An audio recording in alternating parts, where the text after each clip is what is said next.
Hello dear students, देखिए जो आज का हमारा टॉपिक है, हम करेंगे जो हमारा चैप्टर नंबर 7 है, system of particles and rotational motion में tips and tricks to solve the numerical problems. Physics में न्यूमेरिकल प्रॉब्लम बहुत इम्पोर्टेंट होती हैं कॉन्सेप्ट को समझने के लिए। इस वीडियो में हम पूरे चैप्टर में जो फार्मूले यूज होंगे उनका वेरी इजी, शॉर्ट और ट्रिकी वे से आपको अवगत कराया जाएगा, फैमिलियर कराया जाएगा। वीडियो को पूरा देखिए और जो जो आपके सामने फार्मूले होंगे उनको याद कीजिए, लर्न कीजिए और प्रैक्टिकली फिर न्यूमेरिकल प्रॉब्लम को सॉल्व करने के लिए उनका यूज कीजिए। सिस्टम ऑफ पार्टिकल्स, जैसा नाम है हमारे पास सिस्टम ऑफ पार्टिकल्स। पार्टिकल्स होता क्या है? ए particle is an object having finite mass but size and internal structure can be neglected. मतलब एक पार्टिकल का जो मास है वो फाइनाइट है, लेकिन साइज और जो उसकी स्ट्रक्चर है वो हम नए के बराबर मान के चलते हैं, यदि उसकी साइज और इंटरनल स्ट्रक्चर नहीं होता। सिस्टम सिस्टम का मतलब क्या है? एक collection of very large number of particles, एक collection of very large number of particles which are interacting with each other, जो एक दूसरे के साथ इंटरेक्ट कर रहे हैं उसको बोलते हैं सिस्टम्स। रोटेशनल का मतलब जब बॉडी एक रोटेशन में मूव करती है तो उसको हम बोलते हैं रोटेशनल मोशन। इसी में हमारे पास एक कॉन्सेप्ट आएगा रिजिड बॉडी। रिजिड बॉडी क्या है? एक ऐसी body which as the distance between any two constituent particle remain fixed under the application of any external force.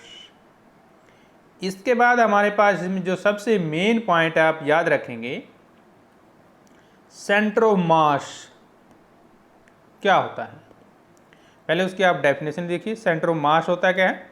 Centre of mass of body या सिस्टम में एक ऐसा पॉइंट होता है बॉडी के अंदर या सिस्टम के अंदर जहाँ पर वोल मास यानी कि पूरा मास बॉडी का हम ये मानते हैं कि वहाँ पे वो कंसंट्रेटेड है, जहाँ पर वो लाई करता है। और इसी पॉइंट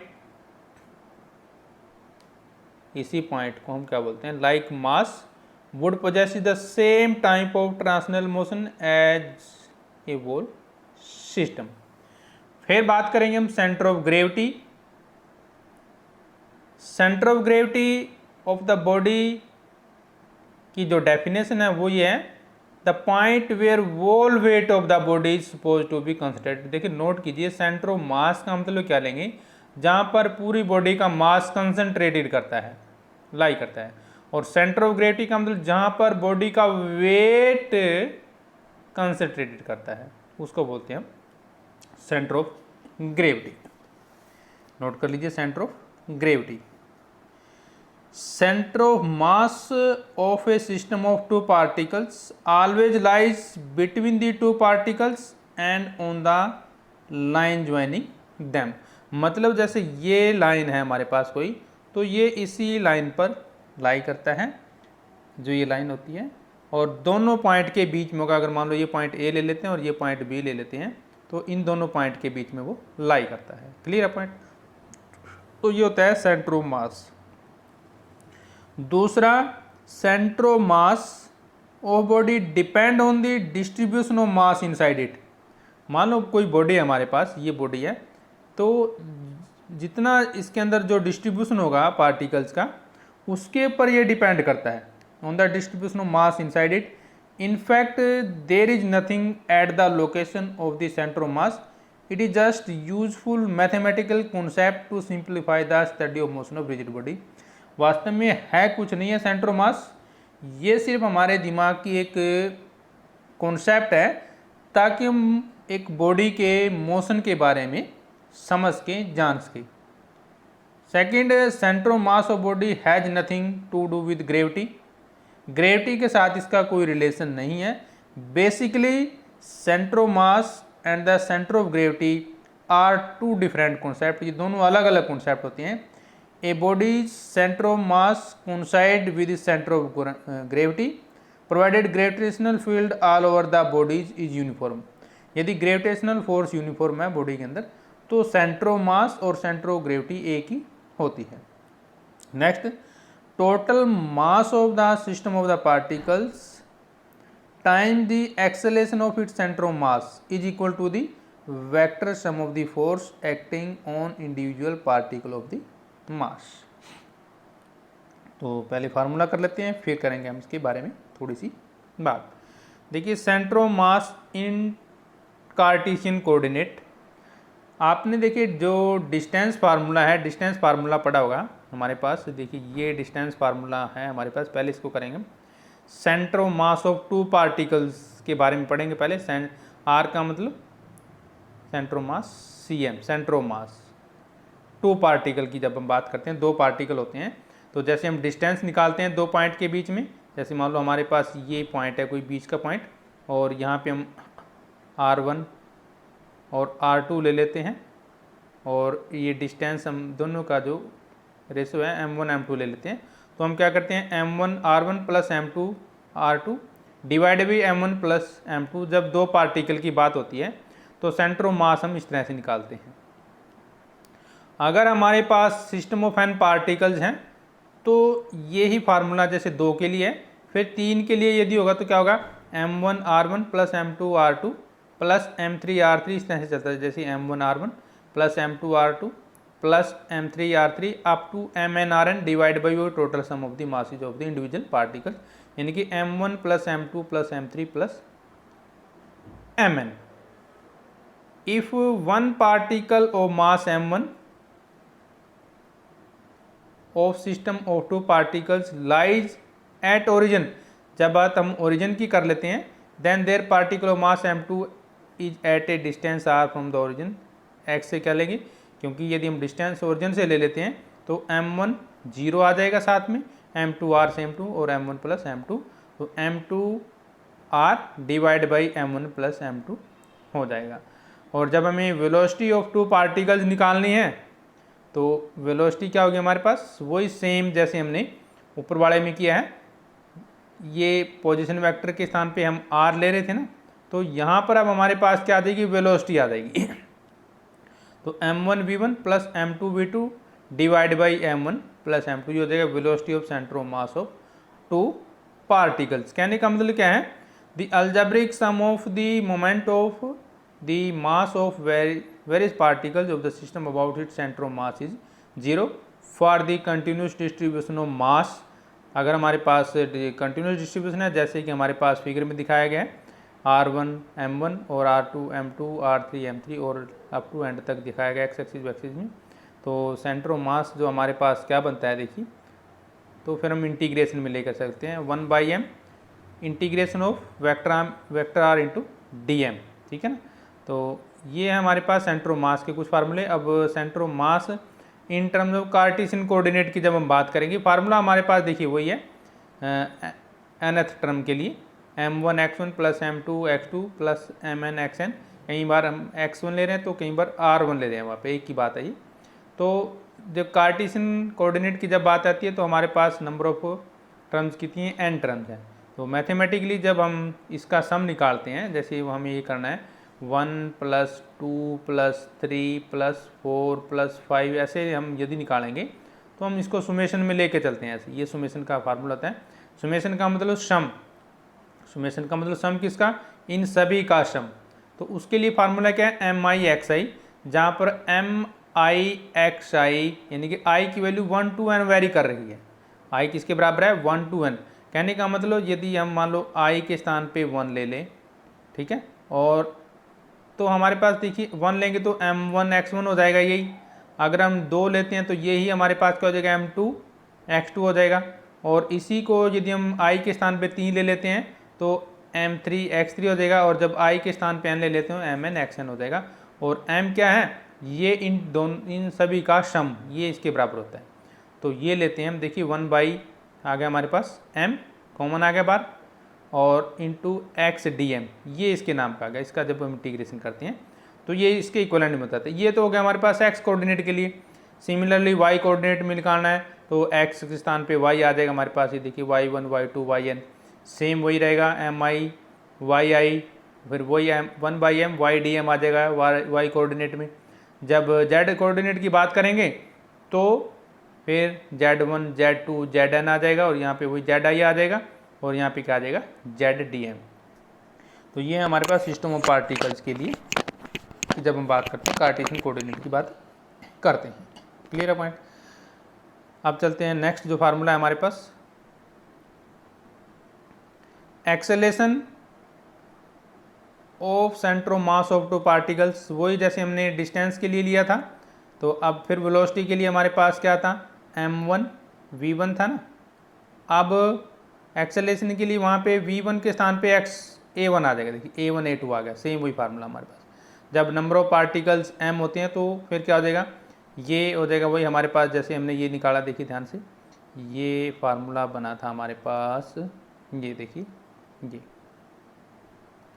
जब ये फार्मूला सेम रहेगा, जब वेलोसिटी आती है तो एक्स आई के स्थान पे वी आई आ जाएगा, और जब एक्सेलरेशन आएगा तो एक्स आई के स्थान पे क्या आ जाएगा, ए आई आ जाएगा। बाकी सेम टू सेम हमारे पास रहेगा। ये ही फार्मूला हमारे पास आ गया, ये वाला। जब नंबर ऑफ पार्टिकल m है तो ये M I A I summation of M I, यहाँ पे आप नीचे कैपिटल M भी लिख सकते हैं, जिसमें कैपिटल M का मतलब क्या है, सुमेशन ऑफ एम आई, मतलब इन सभी का सम। अब देखिए रेडियस ऑफ जीरेशन क्या होता है, radius of gyration, radius of gyration का जो हमारे पास फार्मूला है ये है हमारे पास I equal to M K square, I equal to M K square, जो हमने मोमेंट ऑफ इनर्शिया में भी किया था, I equal to M R square किया था हमने, यदि आपको याद हो, I equal to M R square, moment of inertia की जब हम बात कर रहे थे।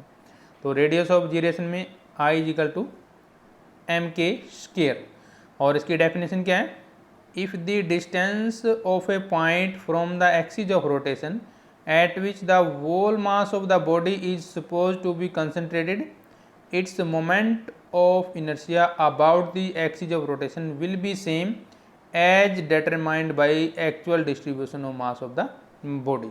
तो यहाँ पे k की जो यहाँ पे I equal to M K square है, तो k की वैल्यू हमारे पास क्या होती है, 1/m का अंडर, यहाँ से निकालेंगे। देखिए जब हम k की वैल्यू यदि हम यहाँ से निकालना चाहें तो हमारे पास ये देखिए यहाँ से निकालेंगे तो ये k स्केयर क्या आ जाएगा हमारे पास, I/m आ जाएगा, ठीक है ना।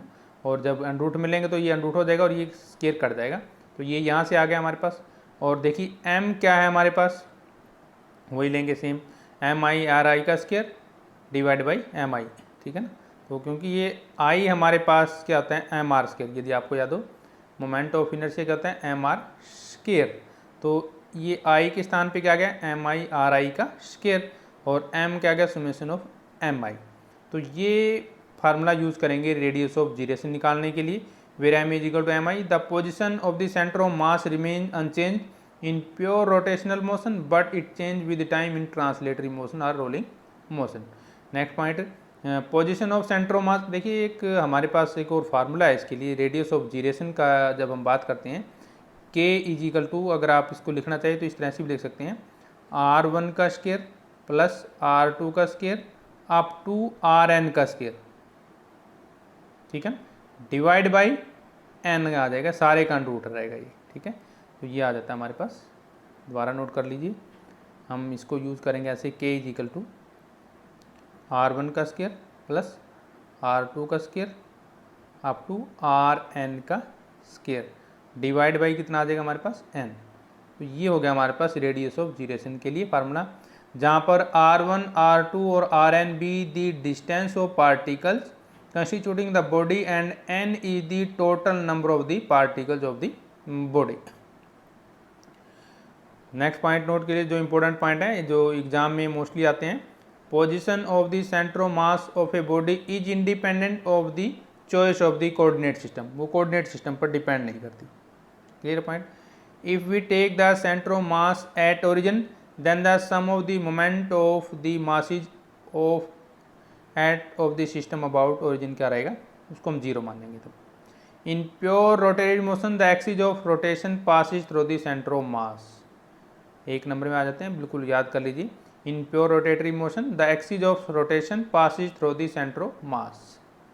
Next point, if external force is zero then velocity of the centre of mass of a body remain constant.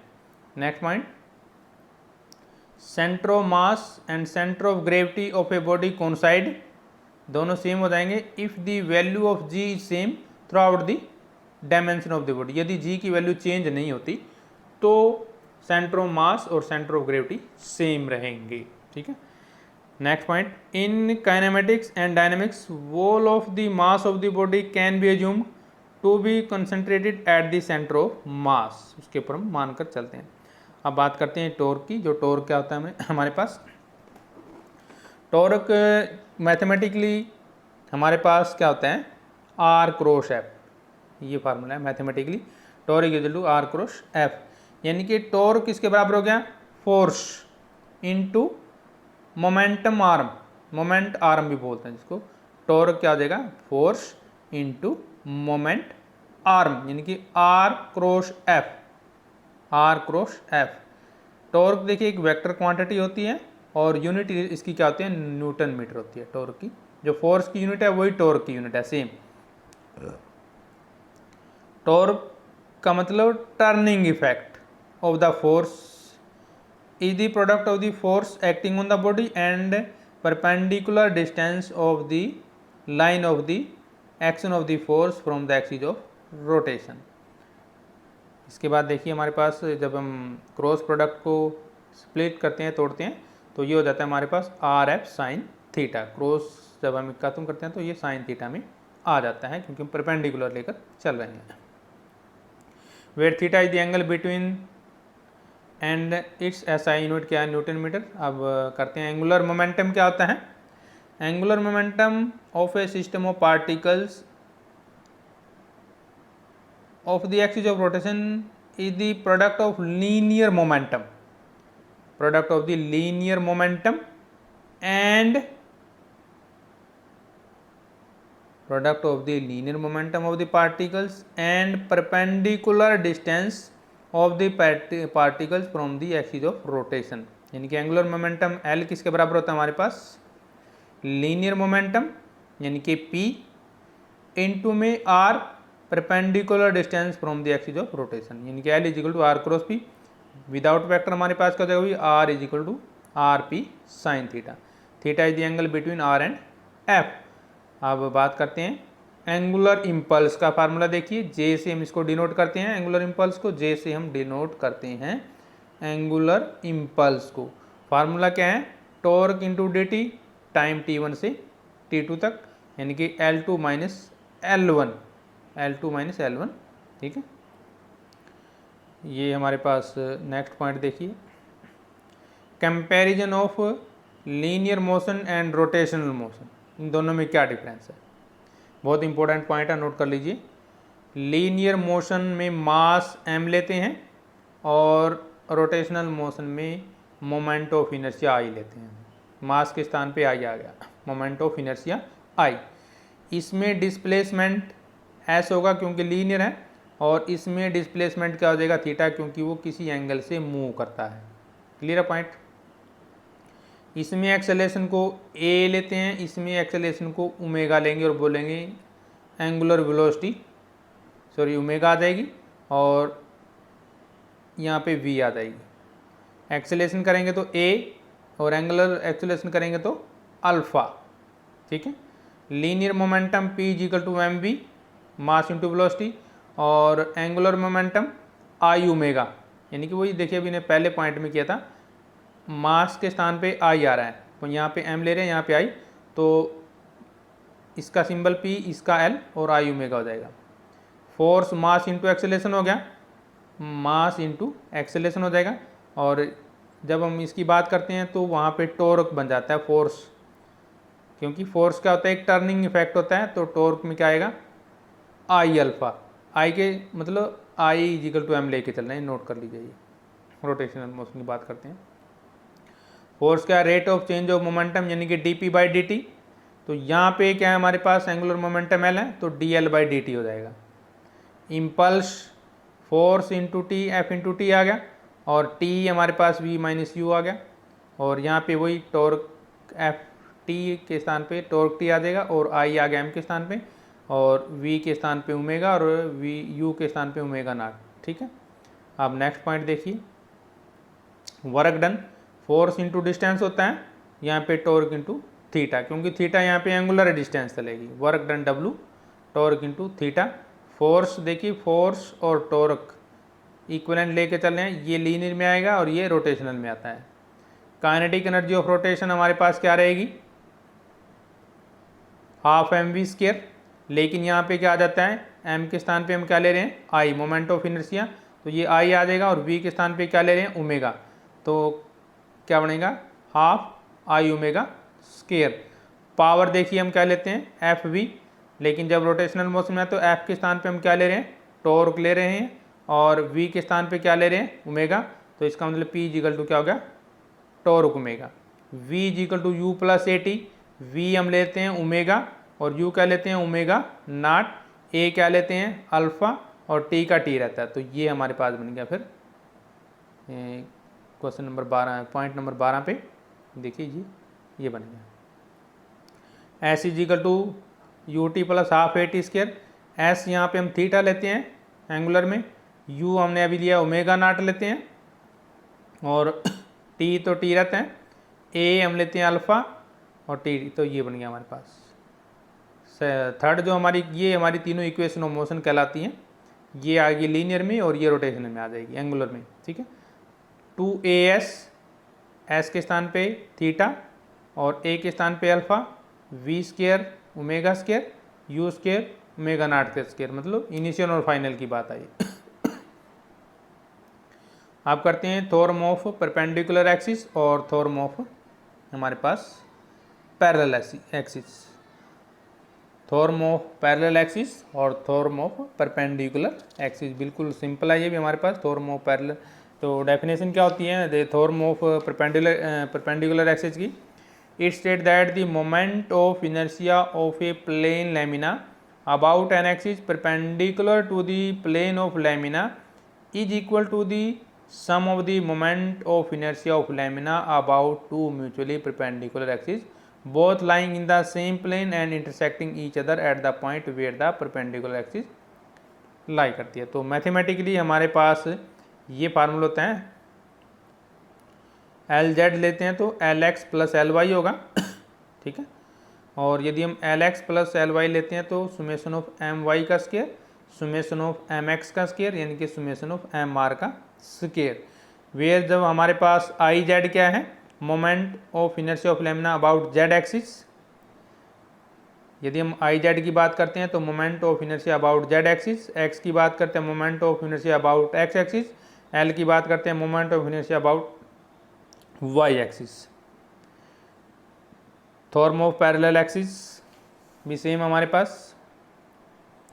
तो इसकी डेफिनेशन क्या है, moment of inertia of a body about an axis is equal to the moment of inertia of a body about a parallel axis, about a parallel axis passing through the centre of mass of the body plus, ये देखिए formula, plus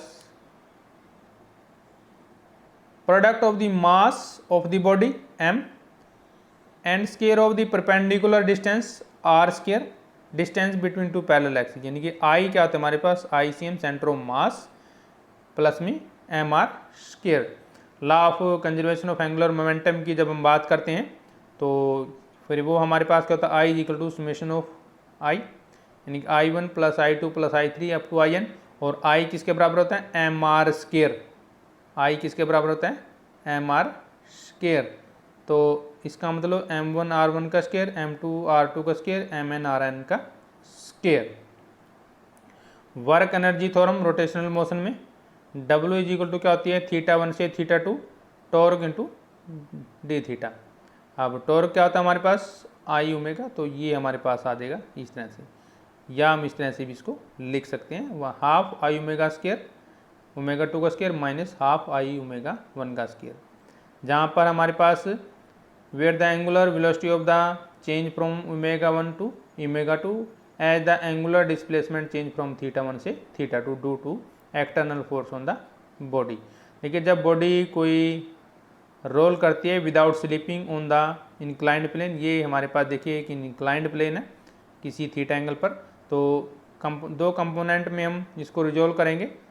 देखिए ये हमारे पास क्या रहता है mg sine theta, और ये क्या रहेगा हमारे पास mg कोस थीटा, और वेट क्या आ जाएगा हमारे पास mg, और ये r क्या है, नॉर्मल रिएक्शन, यहाँ पे कोई फोर्स लग रहा है।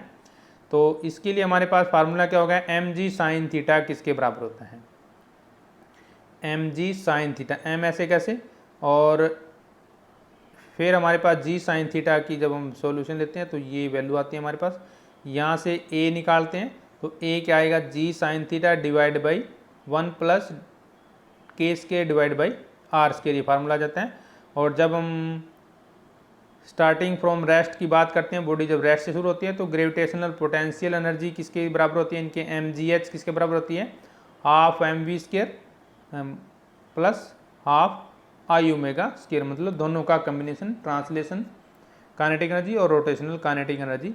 ये हमारी ट्रांसलेशन काइनेटिक एनर्जी है और ये रोटेशनल काइनेटिक एनर्जी है, और ये क्या है mgh ग्रेविटेशनल पोटेंशियल एनर्जी। तो ये फार्मूला है हमारे पास जब इस तरह के पॉइंट आते हैं, यानी कि where m is the mass of the body, r is the radius and I is the moment of inertia about the centre of mass and k is the radius of gyration. Next important point, moment of inertia is not a vector quantity because clockwise or anti-clockwise direction is not associated with it. It is a tensor होता है ये ना। Moment of inertia of some bodies, देखिए बड़े important point हमारे पास, centre of मास की जब हम बात करते हैं, मोमेंट ऑफ इनर्शिया इंपॉर्टेंट है, इस पर न्यूमेरिकल मोस्टली आते हैं और इसको अच्छे तरीके से याद कीजिए जो हमारा चलेगा। Moment of inertia of ring about its diameter वो होता है ऑफ mr स्क्वायर।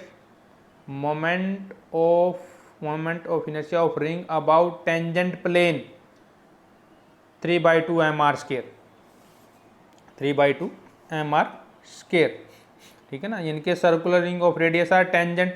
तो देखिए जब हम बात करते हैं डायमीटर की, तो हमारे पास जैसे ये फिगर है, तो जब डायमीटर के अलोंग लेते हैं तो हाफ mr स्क्वायर आ जाएगा, और जब हम टेंजेंट का मतलब इसको टच करती हुई, जब टच करते कोई बॉडी जाएगी तो हम लेंगे 3/2 mr स्क्वायर। नेक्स्ट देखिए, moment of inertia of circular disc about an axis passing through its centre and perpendicular to its plane.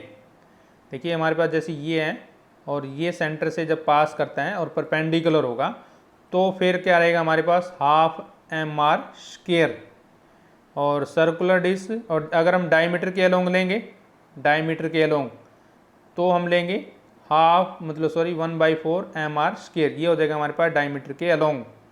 Next, moment of inertia of a disc about tangent plane. Tangent plane का मतलब वही जब body touch करती हुई जाएगी, तो tangent plane में हम क्या लेंगे, 5/4 mr स्क्वायर, टच करते जाएगी तो 5/4 mr स्क्वायर। आगे देखिए, moment of inertia of thin rod about an axis passing through its mid point and perpendicular to the plane, तो ये होता है हमारे पास 1/12 ml square. Moment of inertia of thin rod about an axis passing through its one end and perpendicular to its plane 1/3 ml square. Moment of inertia of solid cylinder about its symmetry of axis. Solid cylinder की बात करें, solid sphere, तो वो क्या होता है हमारे पास, सेम रहेगा, half mr square. Moment of inertia of hollow cylinder about this axis mr square. Moment of inertia of hollow sphere about an axis passing through its centre 2/3 of mr square. Solid sphere of radius r, diameter के along हमारे पास 2/5 होता है। 2/5 mr²। यदि हम diameter की बात करते हैं तो वो होगा 2/5 mr²। Moment of inertia of hollow sphere about tangent, tangent का मतलब जब वो टच करती हुई जाती है तो वो फिर हमारे पास क्या आएगा 5/3 mr²। होलो स्फीयर यानी टेंजेंट, टेंजेंट का मतलब वही जैसे ये हमारे पास कोई सर्कुलर होलो स्फीयर है और जब हम इस टेंजेंट की बात करेंगे तो फिर वो हमारे पास क्या आ जाएगा 5/3 mr²। Moment of inertia of solid sphere about an axis passing through its centre 2/5 mr²। Solid sphere होगा पासिंग थ्रू इट्स सेंटर, जैसे हमारे पास ये कोई सॉलिड स्फीयर है और इसके सेंटर से यदि पास होके जाता है तो वो होगा हमारे पास 2/5 mr²। Moment of inertia of solid sphere about any tangent, tangent का मतलब जब टच करके जाता है तो इस तरह से लेंगे हम तो वो होता है हमारे पास 7/5 mr²। रोटेशनल काइनेटिक एनर्जी वही सेम हमारे पास हाफ I⍵², और ट्रांसलेशन में क्या होती है हाफ mv²। क्लियर है पॉइंट। टॉर्क किसके बराबर होता है moment of inertia into angular acceleration, यानी कि torque is equal to I alpha, angular momentum mi into में एंगुलर वेलोसिटी, यानी कि L से डिनोट करेंगे क्या आ जाएगा I⍵। Work done by torque, torque into theta. In case of यानी एक्सटर्नल फोर्स जब नहीं होगा तो ये क्या हो जाते हैं कांस्टेंट हो जाते हैं। तो इसका मतलब L कांस्टेंट है तो L क्या होता है हमारे पास I⍵, यानी कि I1 ω1 और I2 ω2 किसके बराबर आ जाएगा कांस्टेंट, यानी कि हमारे पास ये क्या आ जाएगा 2π/T। ω1 की जब वैल्यू पुट करते हैं ω2, क्योंकि ओमेगा हमारे पास क्या होता है 2π/T होता है, ठीक है ना। तो वैल्यू पुट करने के बाद हमारे पास क्या I2 2πI2 आ जाएगा। टेंशन यदि हमें स्ट्रिंग में निकालनी है तो सिंपल फार्मूला है हमारे पास टेंशन निकालने के लिए mg मास और g gravity 1 + mr² divide by I, और kinetic energy of rolling body half mv² plus half I⍵²। Same वही पॉइंट पहले भी किया था। Force of friction between the plane and cylinder, force of friction between the plane and cylinder निकालना है तो वो क्या होगा हमारे पास 1/3 of mg sin theta. Linear acceleration यदि हम निकालना है 2/3 g sin theta, 2/3 g sin theta. Condition for rolling without sleeping, condition for rolling without sleeping, कोई बॉडी विदाउट स्लीपिंग है तो 1/3 tangent theta. Acceleration in point mass attach to string, तो ये acceleration निकालने का फार्मूला है हमारे पास। तो अल्फ़ा हमारे पास क्या होता है A/r, और यहाँ पे वैल्यू पुट करेंगे G/r डिवाइड बाई 1 + mr²। ये हमारा चल रहा है हमारे पास जो इम्पोर्टेंट टॉपिक हमारे पास centre of mass rotational motion के बारे में टॉपिक चल रहा है, बड़ा ही इम्पोर्टेंट टॉपिक है। तो ये कुछ हमारे फार्मूले हैं जो हमने आपके साथ डिस्कस किए हैं।